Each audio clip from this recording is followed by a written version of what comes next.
Hi mga moms! Kamusta? Sino nga pala?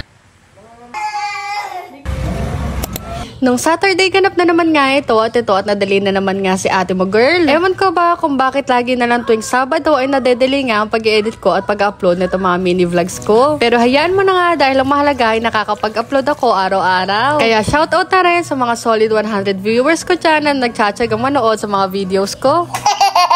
Anyways, nandito nga si Dada ngayon pero ito at ako nga ang nagluto muna. Alipin nga raw muna si Inday ngayong weekend dahil galgal na naman nga sa trabaho ang Dada ko. Request na nga rin pala na ito nga muna daw isda ang iluto ko dahil nga puro kami karne ng mga nakaraang araw. Napakakit nga lang pala ng pampano na yun dahil sa O-Save nga lang namin siya binili sa halagang 70 pesos. At hindi ko nga maalala kung paksiw or pangat ba yung ginawa kong luto. Basta naligyan ko siya ng tubig, suka, mantika, pampalasa, pati na rin ang kamatis. Kayo na nga lang ang magdesisyon kung ano nga ba ang tawag dun.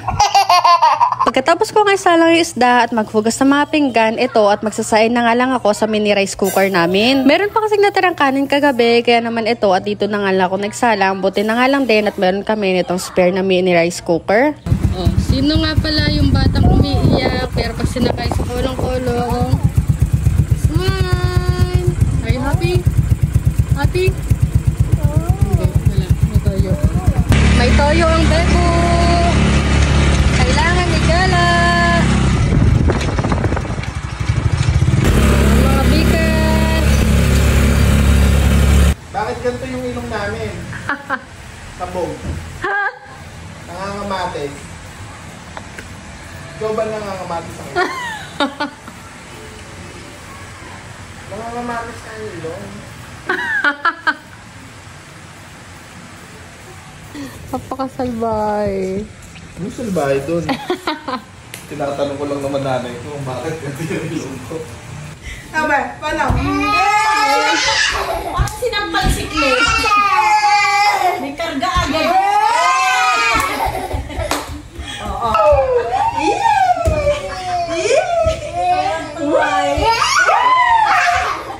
Ikaw ang nag-aaya kanila. Hey! Hey! Yung pala yan! Nakalabas na kasi yung